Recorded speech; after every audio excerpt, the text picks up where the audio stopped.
굿모닝, 베트남. 베트남 경제 전문가와 기업인들이 코로나19 이후 경기를 부양하기 위해 획기적인 정책을 시행해야 한다는 의견을 제시하고 있다.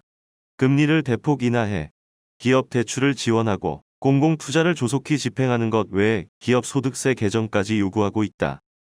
3일 베트남 현지 매체 등에 따르면 호찌민 뱅킹 기법 연구소는 최근 발간한 보고서를 통해 코로나19 시대 베트남 경제 회복 정책에서 금리를 대폭 낮춰 자금 수요와 공급을 모두 활성화시켜야 한다고 주장했다.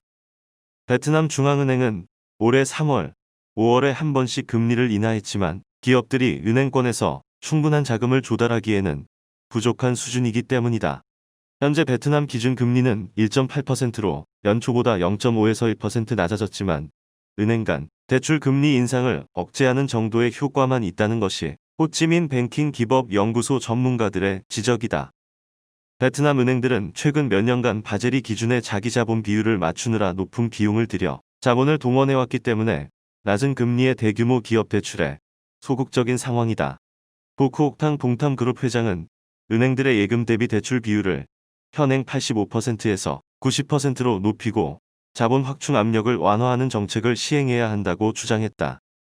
호찌민 뱅킹 기법 연구소의 전문가들은 정부가 인플레이션 목표를 조정하고 금리를 더 낮춰 기업들이 사업 정상화에 필요한 자금을 은행권에서 조달하도록 지원하라고 권고했다. 동시에 공공투자자금 700조 동을 신속하게 집행해야 한다고 조언했다.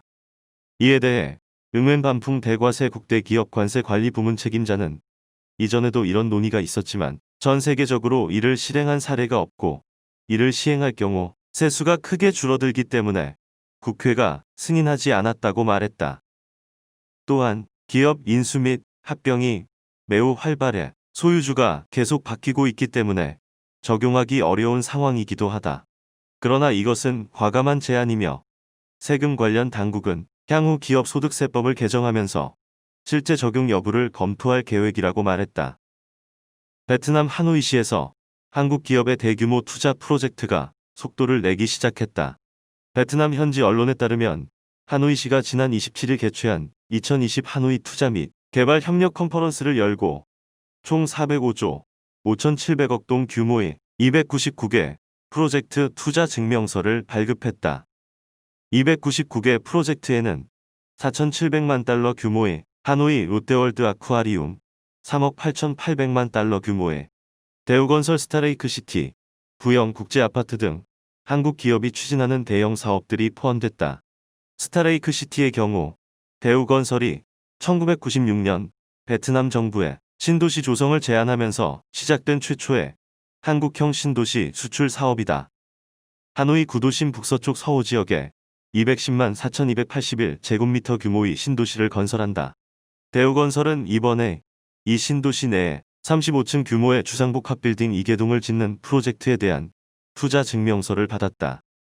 이 외에도 1억 7,450만 달러 규모의 일본 나이덱 초온 충 베트남 프로젝트, 2억 6,400만 달러 규모인 트윈픽스의 이구리우리우 빌딩, 6억 7,500만 달러 규모인 TSQ 베트남의 금융 및 무역센터 건설 등 굵직한 사업의 투자가 결정됐다. 그년 맨퀸 하노이 기획투자청장은 하노이시가 올해 상반기에만 27억 6,400만 달러의 투자를 유치할 것으로 예상된다고 밝혔다. 하노이시는 2018년에 75억 달러, 2019년에 86억 6,900만 달러의 외국인 직접 투자를 유치했다. 2년 연속 베트남 지방 정부 중 최고 실적을 기록한 것이다. 올해는 50에서 65억 달러의 FDI를 유치할 것으로 보인다.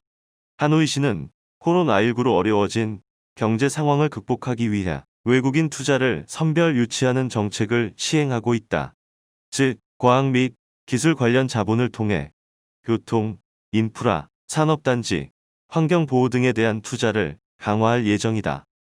무역 및 관광 인프라를 마련하기 위해 위성 도시, 스마트 도시 건설을 중점 추진한다는 전략이다. 베트남 호찌민시 인근 지역이 새로운 투자처로 부각되고 있다. 도심 내 신규 주택 공급이 제한되면서 도시 인근 지역으로 실수요가 몰려 택지 가격이 오를 것으로 전망되면서다. 5일 베트남 현지 매체 카페비즈 등에 따르면 글로벌 부동산 서비스 기업 JLL 베트남 조사 결과에 따르면 올해 2분기 호찌민시 부동산 가격이 지난해 동기 대비 28%, 전분기 대비 5% 증가했다. 정부의 규제에 따라 올해에는 호찌민 시내의 아파트를 새로 지을 수 없기 때문이다. 베트남 정부는 호찌민시를 쾌적한 스마트시티로 변모시킨다는 계획에 따라 올해 말까지 도심 내 고층 아파트 건설을 불허하기로 했다. 이 때문에 호찌민 시민들은 주거지를 찾아 시 외곽으로 이동하고 있다. 시 외곽에서는 수요가 가장 많은 소형 아파트 매매가가 2,700에서 3,500만 동까지 올랐다. 레 호앙차오 호찌민 부동산 협회 회장은 실거주 수요가 많은 저렴한 소형 아파트 공급 물량은 시장에서 소멸됐다고 해도 과언이 아니다라며 호찌민 시내에서 거주나 투자 목적으로 주택을 구매하기 어려운 상황이라고 말했다. 이에 따라 호찌민시 인근 지역인 롱안, 빈증, 동나이의 부동산 시장이 들썩이고 있다. 호찌민에서 상대적으로 멀리 떨어진 빈푸고, 빈투안 등도 대규모 택지 후보지로 떠오르고 있다. 이들 지역은 향후 호찌민 주변 위성 도시로 성장할 가능성이 높다. 부동산 전문 투자자들은 롱 안에서 제곱미터당 1,800에서 2,000만 동의 가격에 주택용 부지를 판매하기 시작했다. 롱안은 호치민에서 가깝지만 아직 초기 투자 금액이 낮아 투자자들의 관심을 끌고 있다. 부동산 서비스 기업 세빌스 베트남의 수 웅옥 쿠옹 대표는 호찌민시 인근 지역인 빈동, 롱안, 동나이 등은 토지 규모가 크고 가격이 낮지만 도시에 필요한 인프라가 빠르게 개발되고 있기 때문에 투자자들에게 매력적이라고 말했다. 베트남이 원했던 외국인 직접 투자의 다각화가 점차 가시권에 들어오고 있다. 기존에는 한국, 일본, 중국 투자금들이 주류를 이뤘다면 지난해 발발한 미중 무역 전쟁을 시작으로 오는 8월 1일부터 시행되는 유럽과의 자유무역 협정들을 통해 미국과 유럽 기업들의 투자가 본격화되는 것을 기대하고 있다. 베트남은 영국과도 양자 무역 협정을 논의 중이다.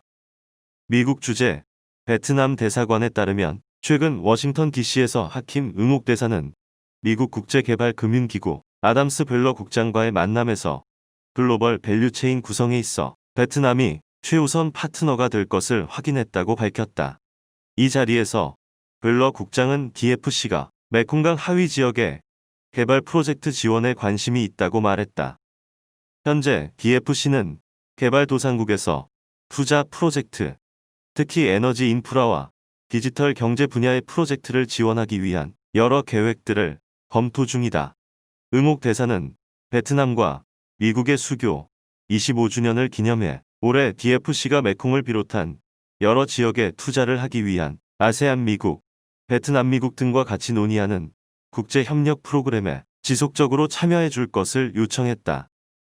지난 5월 중순에 개최된 국회회의에서 베트남 측은 코로나19로 인한 어려움 외에도 중국에서 손을 털고 떠나는 움직임이 거세지면서 새로운 투자 기회가 생겼음을 확인했다.